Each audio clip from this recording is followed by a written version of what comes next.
Israël-Iran, Netanyahou insiste pour tuer l'ayatollah Khamenei, un Hitler moderne.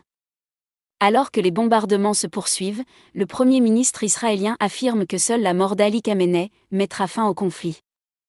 Contrairement aux États-Unis, Benyamin Netanyahou veut précipiter la mort de l'ayatollah Ali Khamenei.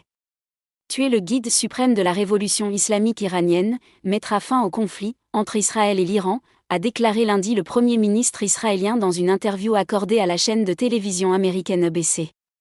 Cela ne mènera pas à une escalade du conflit, cela mettra fin au conflit, a répondu le dirigeant israélien, interrogé sur l'opposition de Donald Trump à un plan israélien visant à éliminer le guide suprême.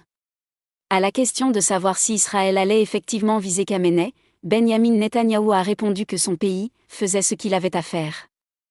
Pour Netanyahou, Téhéran veut la guerre éternelle. Depuis la nuit de jeudi à vendredi, Israël et l'Iran échangent des frappes aériennes.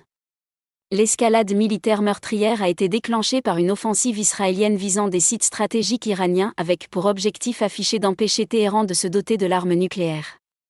Benyamin Netanyahou a à nouveau justifié l'offensive israélienne contre l'Iran, en assimilant Khamenei à un Hitler moderne et en dénonçant son fanatisme antisémite et fou.